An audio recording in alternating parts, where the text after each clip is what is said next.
Health and wellness are more than a destination. They are a process and a journey of personal choice. Come hear from people out in the field, doing the work, bringing health and wellness to many. Welcome, everybody. I'd like to welcome our guest today, Jacky de Botton. She is the founder of the School of Life in Brazil, but it's all over the world. Can you tell me a little bit about your organization, Jacky, and how you got here, how you started it? And yes, of very course. Exciting. First, it's a pleasure being here, Kathleen. It really is. My pleasure. So my name is Jacky de Botton, and I am from Brazil. There are two things that can define me. I love my country, and I love people. Lovely. And about the School of Life, it's a international organization devoted to developing emotional intelligence. Wonderful. So we have one simple task and one simple mission in mind. We want to develop emotional intelligence in the people, in companies, in culturally speaking groups of people, and the School of Life, was founded in 2008 by the bestseller author and philosopher Alain de Botton. And yes, it's not a coincidence. We're family. I'll tell you later how we're connected. But he realized back then that you would go to schools and they would teach you everything and tell you that everything you needed to succeed in life, you were going to be taught there. So they teach you grammar, they teach you math, they teach you geography, history. But when it comes to areas of life, like how to forgive yourself, how to deal with rage, how to have a good relationship with your family, how to nurture friendship, how to deal with death, people were left alone. Yeah. And interestingly enough, it took them a lot of time. So at the end of the day, what we want is to approach these questions with a method, with a clear vision on what we're doing, so that we can help people with the good ideas that were taken from culture.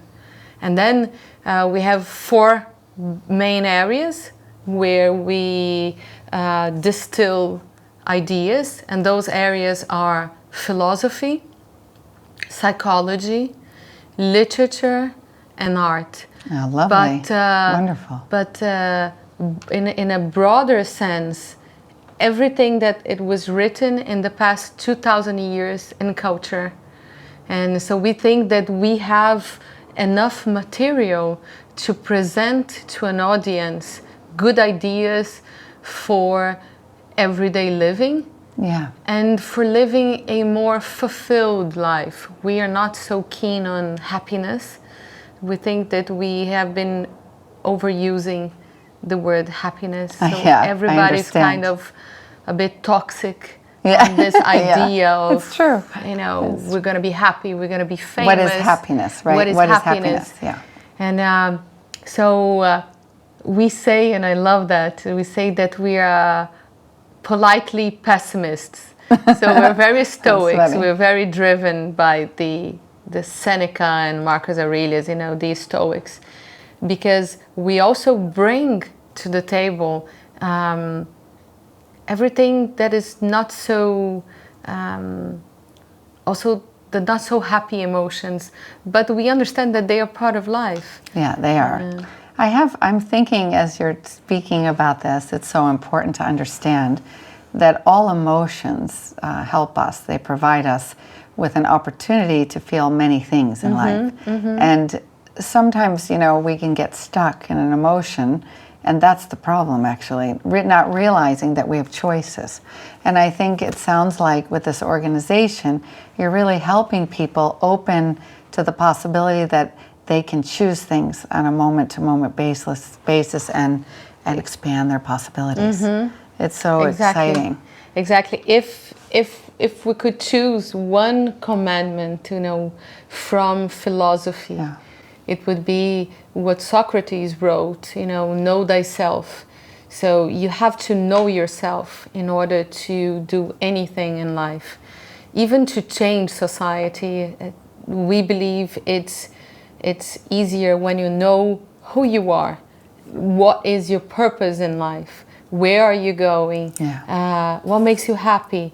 Spending a lot of time in parties and seeing people, and is it really what you want, or do you prefer appreciating nature in a more calm way? So there's so much pressure from culture, from family, and from the people around you, that we want to make sure that people are living their lives and not the lives that other people expected for them. Yeah, that's true. And, people do that. And I think as we see the results, because we have different products at the School of Life. So we have classes to people that are passing by on the street, or that seen us or read some of Alain's books or read some of the School of Life books. And these are 3-hour classes, and we call them an emotional intelligence journey. So basically there are 4 main areas, which are relationship, work, self-knowledge, and culture. And then we have programs for companies, because after I think that religion used to be the space where people would gather the most. And nowadays, religion has faded. So few people go to church or go, to pray, or where do they meet together? At companies. So also we understood that, most of our programs that used to be called to be given in companies. So we decided to develop emotional intelligence for companies, specifically for them. Normally, you hire a person for its technical abilities, but you fire a person for its lack of emotional abilities. Well, it's interesting that you say that, because we see that because we teach about body, mind, and spirit wellness, not just one thing. But of course, the emotions are so powerful, and people underestimate that. And when we look at businesses, when we see CEOs who are running businesses and they are not well, then how can their company? Amazing? Yeah, how can their company be well? No. So I really admire what you're doing with that, because you have to address the whole situation, not just people. But I wanted to really focus on one of the things you were just talking about, knowing thyself. I found that very interesting as you were bringing that up. That is our work, actually, our spiritual work in the body, coming here to Earth to figure that out. And it's constantly changing. So as we are growing and evolving, we're constantly and asking ourselves daily who we are. And I wonder how you feel about that, because I wonder if you see in your work that some people have not asked that for a long time.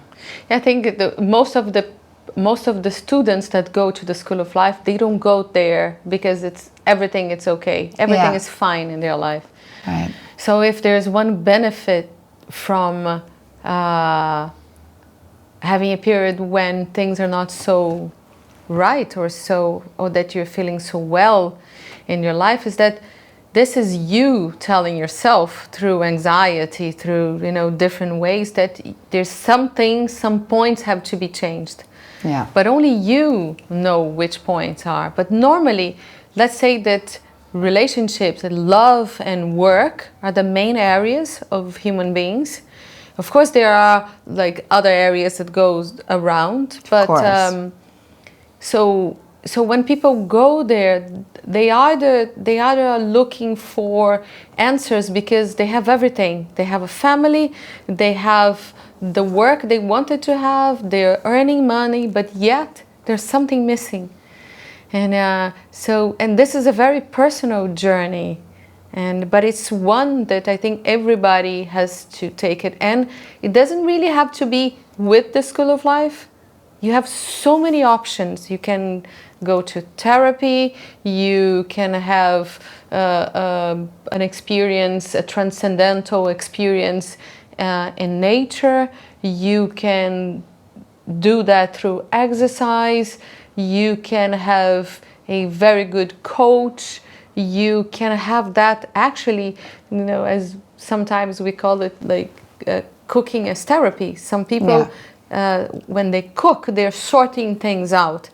But you must understand that the more you hide from these feelings, the more they grow in you. Yeah, of course. So this is what we believe, that it's really important, because there's no way you can hide from them all your life. No, so many people get stuck because they have an emotion and they actually do not digest it. Yes. They don't feel because it's too painful. And so they get stuck in that kind of experience, and that actually gets stuck, we believe, in the physical body. Yeah. Which is also interesting.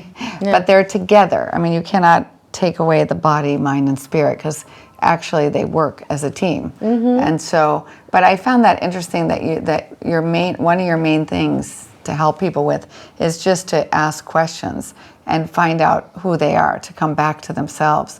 That's so beautiful. That's so important. This is one of the areas I admire the most on the work of Alain de Botton, is that he really dedicated a lot of time into the act and into desiccating the act of being better at conversations. Yeah.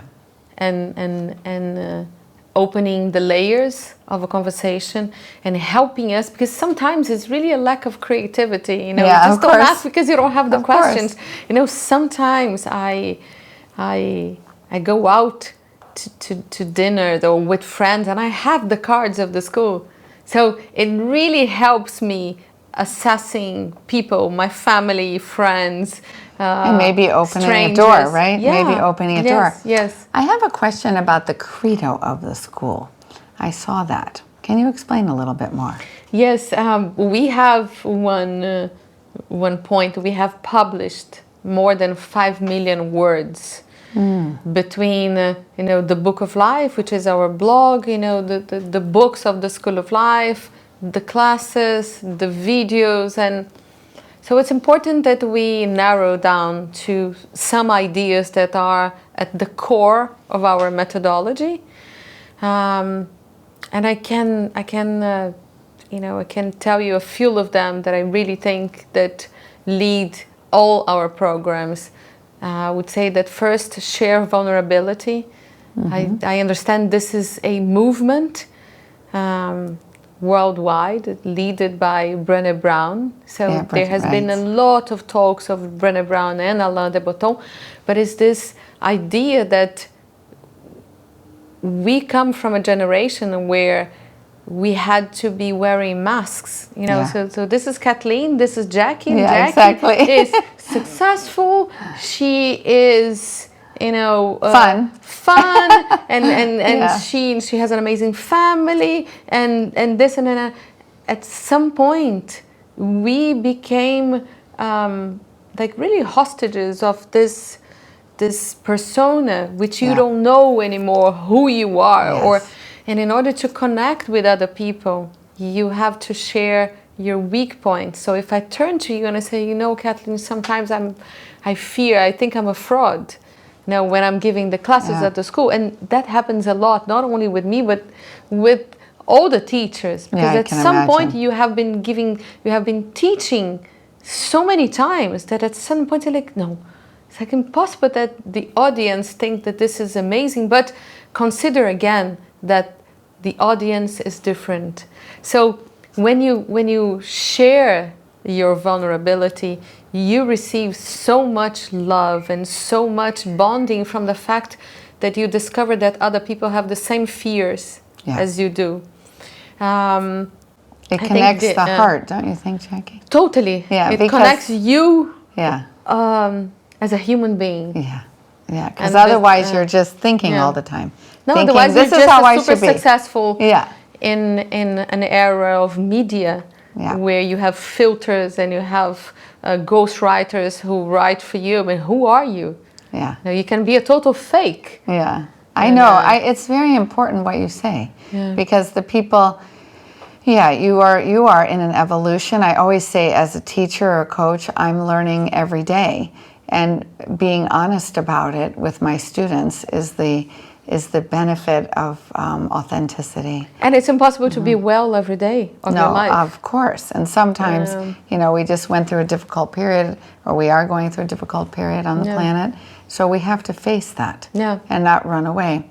I wonder, just when you began this whole thing, was it a long time ago? Or the School of Life started in 2008 in London. Not even that long ago. No, 12 years ago. And in Brazil, we started in 2012.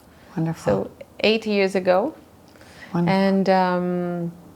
And it's been a beautiful journey. Okay. And most of the things I learned because of the school. I actually, when I look back, I understand why everything in my life took me there, because I think I was always super sensitive at home, and it was hard for me to feel all the layers of authority and the family chairs and to express it. It was hard for me to find my purpose in life. I did a lot of things until I discovered that I wanted to be an entrepreneur in an area that was self-help through culture. So it really took me a long time, but because it worked with me, that's how I know it works. Being stimulated by good ideas that are not happy ideas, but good ideas. Good ideas means that you have to think about the fact that we're all going to die. Yeah. And that is a fact. So at some point, you need to look around and say, this is the space I have for me that was given to me as I was born, and the family I was born, and with the friends, with the health I have. And, I'm not 180 centimeters, but I'm Jacky. I cannot be aiming to be different things, completely different things, but this is what I have. This is my lot. And it's almost like being true to yourself. Yeah, and knowing that this will end. Yeah. So at some point you have to come with good terms with life. And I think the whole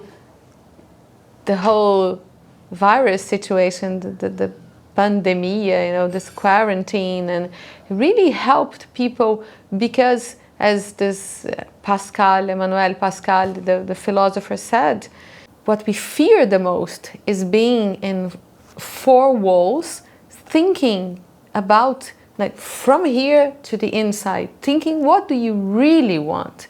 And I think that everybody in the world was somehow, for 30 days at least, they were locked. And they had to go home. To go home and do some homework. Yeah, like, okay, what do I want to do now? Yeah. What is really, am I living the life I want to live, or am I living the life other people want me to live? And when you're home, there will be an end. So is it this what I want? Am I working? Am I having a good relationship with my partner? Exactly. That's really, where do I go from here? Yeah, they say there are more divorces right now, more reunions. Yeah. Like, you either were happy in that home, or you realized that wasn't serving you. So listen, Kathleen, I don't think that after this opportunity, if you don't change after going through a pandemia, sorry, you missed the last opportunity in your life. Because I think this was such a movement for change worldwide. And if there's something amazing about this, because there's so much loss, there's so much pain going on. Of course. There's so many people dying, so many people helping, you know, nurses, doctors, people that are losing. These are the heroes. These are the real heroes that we should be talking about. But at least you have the chance to sort of reevaluate your life for real. Yeah. Not in sort of like therapeutical scenario when it's easier, when you don't have anything real happening. It's sort of like, I really can relate to what you just said, because I have a son who's a doctor, and I also was a nurse. Yeah. And it's like being at war almost. You know, Yeah. you prepare for this your whole life, and then suddenly you're in it, and you have to perform, and yet you also are under excruciating, terrible circumstances that you never could have imagined. You know, not enough, whatever, you know, protective equipment, not knowing what exactly this virus does. Yeah. It's been a real interesting experience, like you said, and they are heroes. And I heard someone saying in one of those interesting lives, there was so many things going on, that we are sort of like in a war. Yeah. But the people that are in the front of the war, they're wearing white clothes, and instead of guns, they're curing people. Yeah. And I thought this metaphor was so strong. It is strong. You're So right. strong. It's like, But I love what really you just hit said. me, and I kept thinking of that. Yeah. Like, really made my brain go into ripples of what is it that we are being cured of. You know? True, and I think what you said, this is a tremendous opportunity for people to grow, for sure. to learn, to let go, to change. Now, I wonder a little bit more about the credos. Was there Right, another so you one have that? a vulnerability. Yeah. We have this. We keep on saying, you know, that we're all imperfect. Yeah. There's this object in the National Museum of Tokyo, which is like a bowl, a super imperfect bowl, and it's from a Zen Buddhist era, and it's cool. called kintsugi, and it's valued like $35 million, and it's just a broken bowl, but where it was broken, it was filled with gold. So the whole Zen Buddhist idea that we have to remember what made us break so that we're stronger, and that a relationship that doesn't break, it's not a real relationship. Yeah, that's true. So it's this idea of, you know, the Orient being obsessed with imperfection, and the Occident, where we were born, being obsessed with, you know, the perfect sets of untouchable crystal bowls. Yeah. And so this is another concept we use a lot. There's the Anti-Romanticism Movement. So Alain de Botton started his writings on a book called Essays on Love. So we're on a mission to demystify a movement that happened on the 18th century, which was the Romantic movement. And in this movement, you were told that a Cupid would come and would just hit you, and you would fall in love with the person, Yes. and you wouldn't true. even have to share anything administrative, financial details of what is love to you, and can you put the wet towels on the bed or in the floor. And these are the things that on a everyday life that explode a marriage. And also we go back a lot to the concept of the Freudian concept that your first love was probably your father and my father. Sure. And so that we have this as a reference of what love is. So you have to ask your partner a lot, what is love to you? what does it mean to be loved? When you're upset, how do you want me to treat you? A lot of people like to be hugged. A lot of people like to be asked. Yeah. You know, what a lot of people just like that you rub their feet and ignore them. But if you don't have this, if you don't become it's about clarity, a good teacher of what is love to you, and also a good learner from your partner what is to be loved by him or her, it's impossible, the idea that a marriage will survive forever. Yeah. Also, taking into consideration that historically, that had nothing to do, love had nothing to do with marriage. You would marry because you want to secure either a country's territory or a bunch of money. You know, you would marry this person and you would secure your family. It had nothing to do with love. And this movement, the Romanticism, you even have, the top of it is the fact that once you have sex, that means, you reached that the person loves you. This is so impossible to the concept adapted to a reality in 2020. Another concept we are very keen of is the good enough. Donald Winnicott, in the 60s and 70s, a psychologist, and is the idea that you don't have to be amazing in everything. So he was basically treating the mothers and the fathers of the kids who were super hard on themselves and expect that they would be successful in everything. So he would turn to them and say, look, it's good enough. You have raised your kids. They're not dead. So, you were right in a couple of things, because the kid is now 17, 25. You did a lot of things right.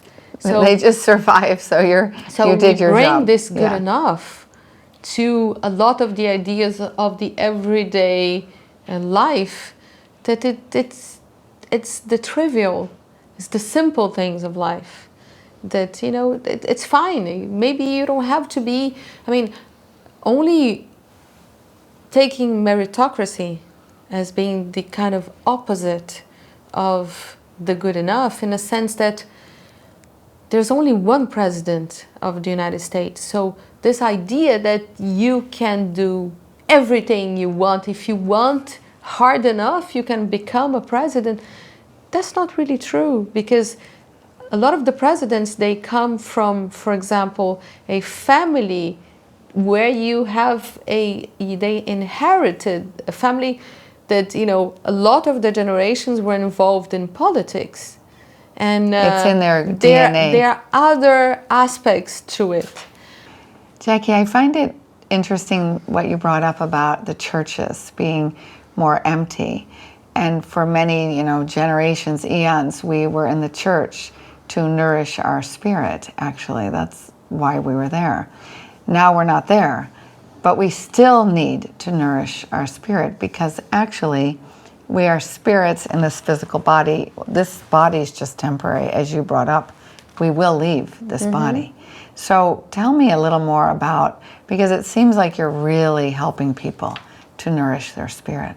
Tell me a little more about that. It's very interesting, because the founder of the school, Alain de Botton, wrote a book called Religion for Atheists, and where he's an atheist.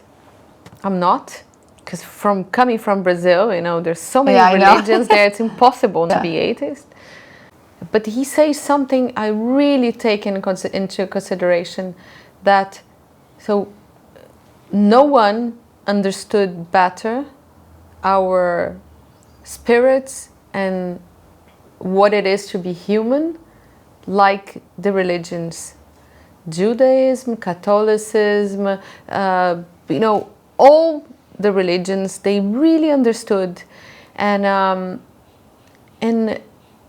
what they did that is lacking nowadays, in our opinion, is that they ritualize ideas so that you repeat them as many times as you can, because we human beings, our memories are not buckets.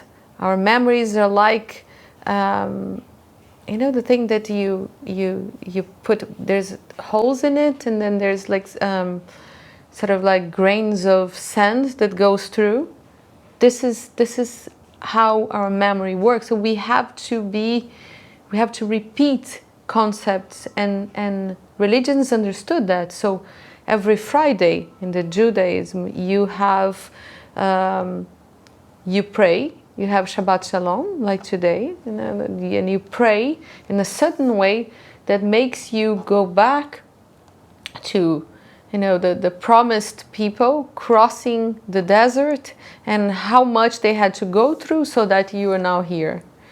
So that connects you with ideas, with a sense of purpose. In Catholicism, you have, for every day of the 365 days of the year, you have a saint with a sort of like ability that you're reminded that you have to exercise that. In the Muslims, they pray 5 times a day, and they pray towards Mecca, so they have to look on the sky, and by looking on the sky and by being on your knees, you put yourself sort of like in the size you are. Yeah. You Nice. take yourself from, I'm the protagonist of life, which you're not. I mean, you're nothing. You're less than a grain if you take the whole picture. And I think religions understood that much better than we do. So even though we don't have dogmas at the School of Life, we appreciate all the teachings that these companies that are the oldest companies in the world, like 5,000 years, Judaism has been alive for 5,000 years. I mean,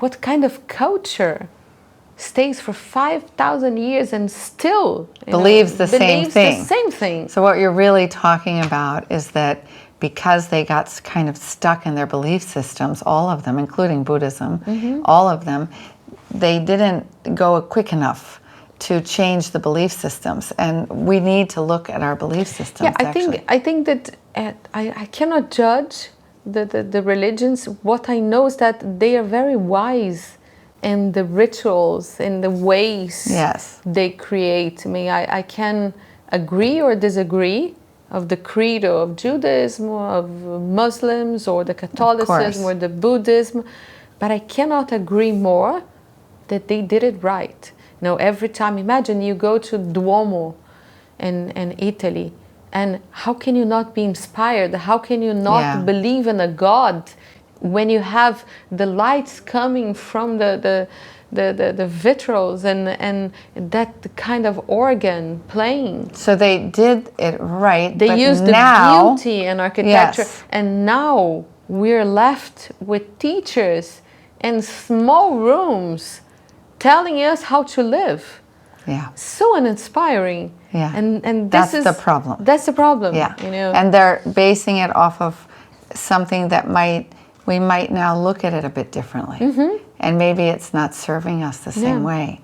But I think it's people are a lot lost. They're lost because they say that's what I believed. Yeah. But now what do I believe? What do I believe now? Yeah. Gucci? Yeah. And Prada? Yeah, exactly. You see, it's too little for our souls. Well, it can keep forever, because there's this thing that we've been talking, this is not in our agenda, but why can't we be bored? Why is this thing that we want more and more, which is a lot on the Buddhism? Well, I think like when you were in a community, and I think the beauty of all religion was that it bound us for purposes and to love each other and care for each other and share with each other. And that's what happened now. Yeah. With this pandemic. Yeah. People were talking to each other, people that were living in the same building, but they had never been in touch, never said hello. All of a sudden, in my building in Rio, you had someone who glued a paper saying, "Hi, I'm Claudio from the first floor. If you need anything, if you need me to go to the supermarket, here's my telephone." I saw teachers at the school that would sit half the way, the whole way, of the entrance, and the old man who was like around 86 alone would sit the other half, and they would talk. Amazing. And this is what bring us. This is what is meaningful for human beings. Yeah. So we were reminded, if that's going to last or not, I don't know. I hope it does. I will remember. But also, I had I was thinking that I had to ritualize the learnings I had during this time so that I don't forget about them. Because it's very easy for me to come from Brazil, end up in Amsterdam, and you forget about it because you just go on. Yeah. Yeah. Well, I think the world, this is a little bit here to stay. Yeah. Our lesson with this is ongoing, and it's for a reason and a higher purpose. But I want to ask you a little bit more about the School of Life, because I find it so interesting, all your work. I just so respect this, and I think it's so necessary today that people have a place they can go to talk about these things. Because you're right, it's not taught in the schools. You're not, no one says, welcome to planet Earth. Here's your guidebook. This is what's going to happen. No, we come here. You're going to fail. Yeah. I'm going to help you to fail. Yeah, so that you learn a lot of lessons, and it's not going to be easy, but you're going to get through it if you can find out where you're going. So it's stuff like that we have to learn. But I'm curious, we really believe in emotional intelligence leading the way in the new time on the planet, because we have not been taught enough about how to handle emotions, how to digest emotions. How do you help your students with that? I think first is with an array of classes and we do have a very strong retail set of products that always help them to think in a different angle. But the whole idea of the emotional intelligence is that how can you think with a little bit more of kindness, curiosity, and a bit of creativity about how do you deal with yourself, with the others, and with the community.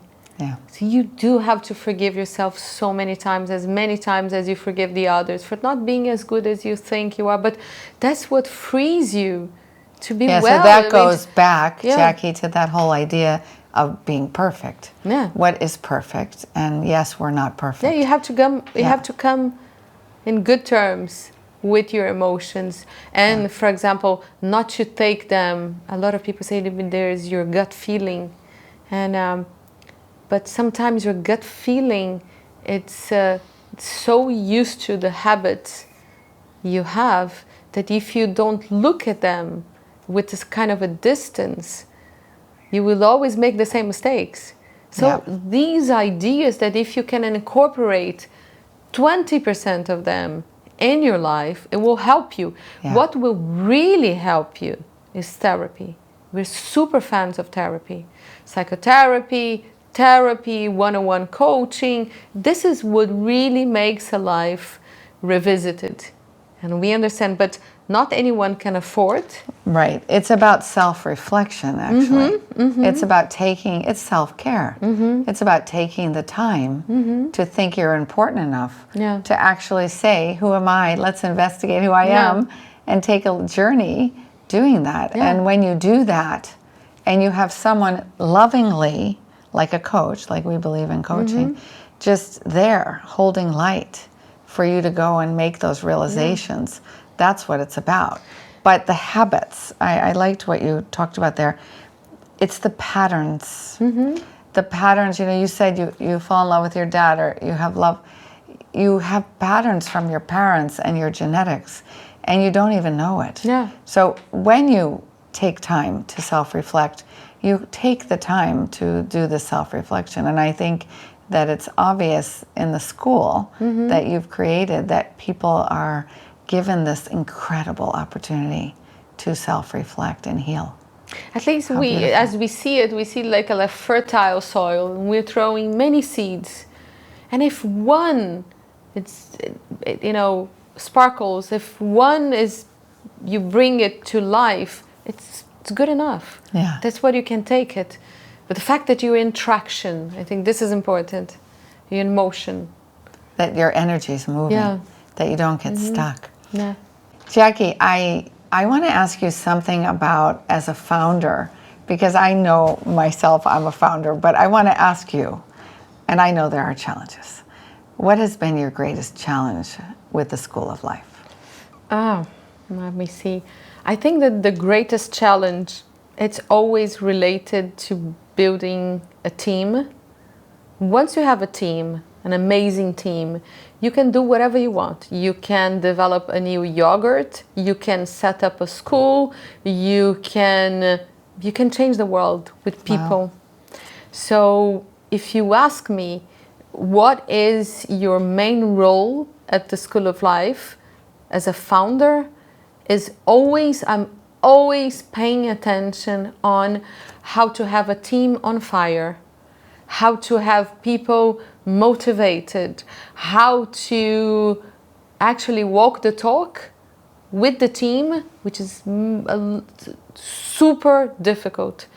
How do you create an ambient, an organization where transparency, where I'm not a control freak, even though if you are the founder, your first impetus it is to control everything. Yeah, I know that feeling. So it's a constant exercise that I can only tell my clients that it is possible because I'm also doing it. So and this is the biggest challenge. The biggest challenge is to find balance in a team and maintain a team on fire. But that is so special because it is about teams. Yeah.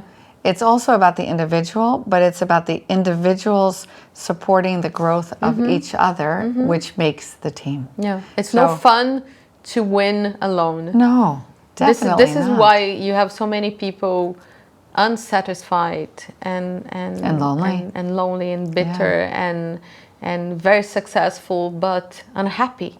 Yeah. Because they got there alone. Yeah. There's no fun. No, because you're just there and you think, why did I do all that? I have, I'm curious about what countries you're in, and you started in 2008. Where did you begin it all? 2008, England. And then I remember the first conversation I had with Alain de Botton on the subject of bringing the School of Life to Brazil. He said there are 4 countries that are very open to the School of Life, and they fly to London to attend the classes. Wow, and they were, that's amazing. Turkey, Brazil, South Koreans. Unbelievable. And the Dutch. Yeah, that's so funny. And I thought it's interesting because, they're all culturally open to different ideas. So you have the School of Life in countries like Turkey, Germany, France, in Belgium, in Antwerp, in Holland, in Taipei, in South Korea, in Australia, in Brazil, and in England. So we're 10. Amazing. Yeah. In the U.S., not yet. No, not yet. It will come. Not yet. Yeah. I'm sure it will come. Yeah. This market, our YouTube videos are also in the U.S., so that's also interesting. Yeah. The YouTube channel we have, it's worldwide, but we have to be very mindful of the self-help. We are intelligent self-help. We're not a self-help that says like everything is possible, and, and this is a lot, It's realistic. Yeah, it's realistic. It's grounded. It's philosophical. Which is lovely. Yeah. It's grounded. Yeah. Needs to be grounded, otherwise it's not possible. Yeah. Okay, so you're in all those countries. What is I'm curious what you offer. You're online, you're on YouTube, you said. So this is this like something I will never forget. If you ask me what was your experience during this pandemic times, the COVID-19, we've been planning to go online for the past year, and our planning took into consideration at least a 24 months to develop the online program for all the schools. We went online in 15 days. That's amazing. 15 days. So you were not online before this. You No, were just in those cities. No. I've never worked so much. I've never Amazing. worked so much in my life. That's what everybody says. Yeah, never. Wow. You have two people. You have the people who lost their jobs, and Yeah. you have the people that are working 3 to 5 times more Yeah. than they used to work. Yeah. And all of a sudden, it's just this. It's a different animal. It's this the online, and how people react and their attention span, and how do you train. Some teachers are very good teachers because their presence, because their touch, because the tone of their voice, and that on the online doesn't exist. Yeah. What exists in the online is the tone of the voice, is the equipment, is the energy, and sometimes we use the Zoom platform because we have lots of discussions, and the Zoom allows the breakout rooms. Yeah. So we have a mixture of content, not more than 15 minutes of content, breakout rooms or interactions through chat or through breakout rooms. They come back, but you have audience that sometimes are very quiet.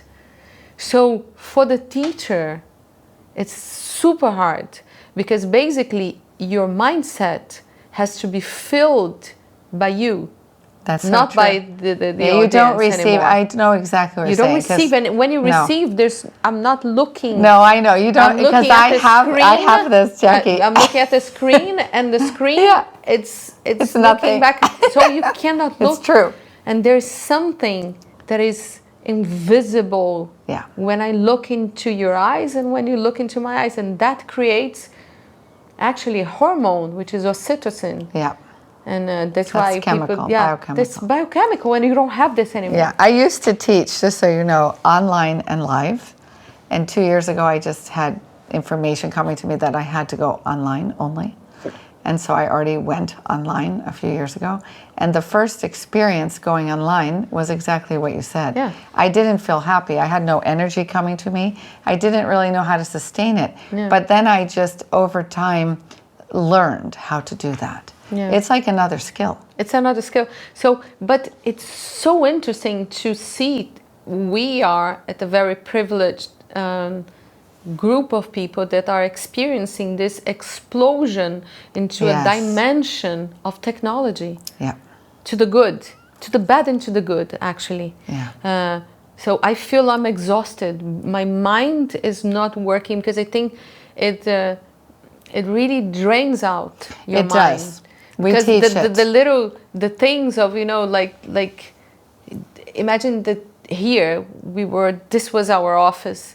So we would have the time of, okay, let's grab a coffee there together. Yeah. And then you say something about, something you did yesterday. Yeah. This interaction, this human interaction disappeared. Yeah. And so It's almost robotic. Yeah. It's the age, we're entering the age of robots. And we are looking at ourselves with technology now, and we have to ask that question. Yeah. It's very interesting where we're going with this. But on the other hand, yeah. we at the School of Life, Brazil, became a market of 240 million Online. online Wow. because there are Wow. 210 million people that speaks Portuguese in Brazil, Unbelievable. plus 30 million people in Portugal. It's unbelievable. So I have Brazilians in Kuwait. I have yesterday night we had a online class on Calm. I had 2 Brazilians who were actually living in Amsterdam. Unbelievable. So this whole thing that it's just mind blowing. It's mind-blowing. That's why I've been. Maybe that's why we don't need planes as much. Yeah, It's yeah. really going to be interesting. All right. So you offer online now. You did offer only live before, but you're making the transition. It sounds like you're really making it very quickly. Yeah, and we're not going back. Well, Brazil is a mess right now, so we're not going back now to our physical house, Yeah, of lovely course. house in São Paulo, but we will. Yeah. But companies already told us that they will be on the online forever, not only because, of anything related to COVID-19, but because now they understood that their team, it's all over Brazil, for example, they can gather their team, their marketing team, It's easier. easier, yeah. Great. so- It's great. It's so exciting, isn't it? Yeah. Lovely. Exciting times. Yeah. I'm so impressed with all the work you're doing, but I'm wondering if you could give the audience a couple examples of people coming to you and really changing their life, their reality. We have a program called the Intensive, and this is a 5-day program with our main teacher of the London team, together with 5 other Brazilian teachers. And we always say that, give us 30 minutes of your time and we will change your life forever. And so we had some examples of people that after attending this 5-day course, wrote us letters saying, you know what, I quit my job. And sometimes My I goodness. feel awful. They're like, no, Wow. don't do this That's for so me. amazing. But I quit my job, and I decided I want to take a year off, and I will be writing to you every month, just telling where I am and what am I doing. So we actually had a girl doing that for an entire year. We had a lot of people changing jobs, and I think the impact in a specific company in Brazil that we were working in the past year, and we were doing mentoring for a group of trainees, and it was beautiful to see that. Then we were together. This is the beauty of a journey together, and we saw them grow and write to us letters saying, I now know the importance of having my parents or having a good relationship with my parents. I now understand how important it is to accept myself the way I am. We don't really say those things, but actually at the end of the day, what you want is a person that is rounded.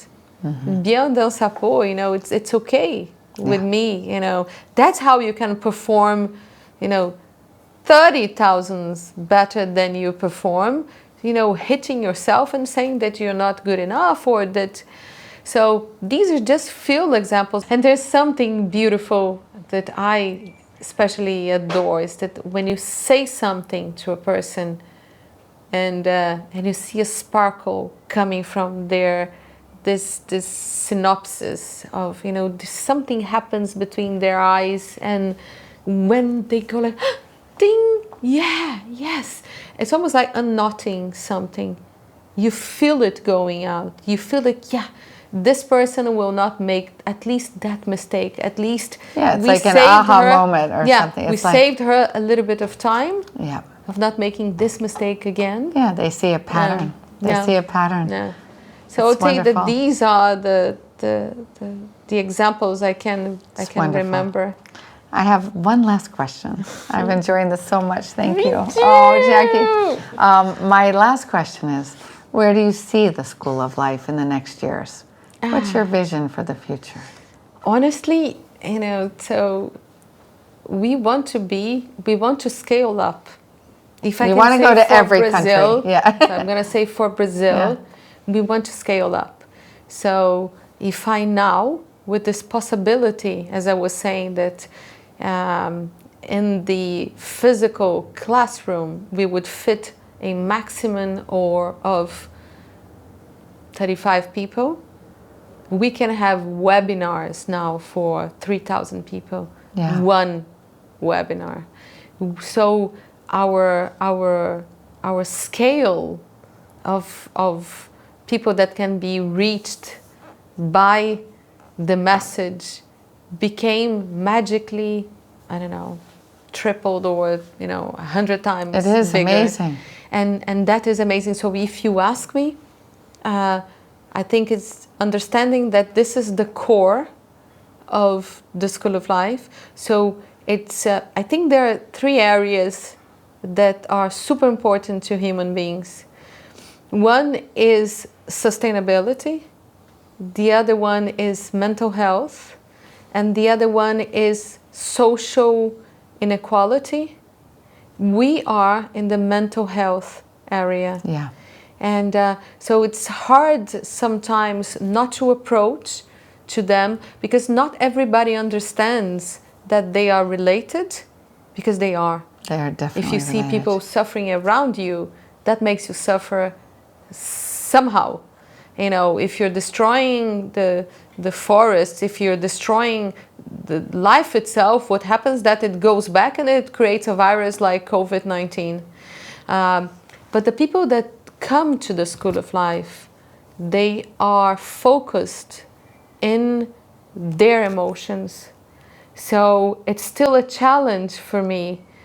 That's personally Jacky. You know, how do I would love to have classes or to have to integrate those 2 areas into what I do, but it's also so easy to lose focus and start doing a lot of things and not do what you do well. Of course. So I think this is the balance that I will have to work, to finding the content, not only the content, but how do you pass on the content so that you really are touching people's life and it's still a business.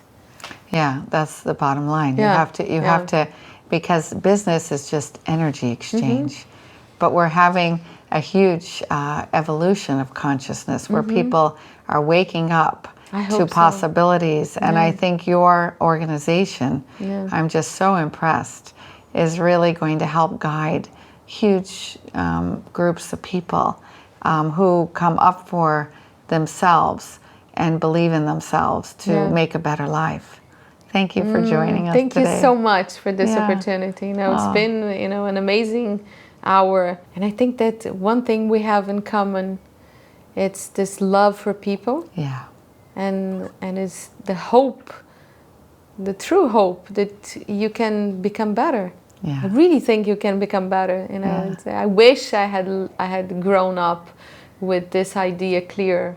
Yeah. And pat yourself on the back for trying and the hero you are. Yes, exactly. Heroes and monsters. Yeah, Don't be afraid of the monsters, because they're also the heroes. And, exactly. Thank you, Jacky. Thank you, Kathleen. Yeah. So thank you so much for joining us today. It was so amazing to hear from Jacky. We look so forward to next time. Please subscribe. It's going to be fun. We're going to listen to a neurofeedback therapist who's going to share with us many ideas and information about the most important subject of our brain.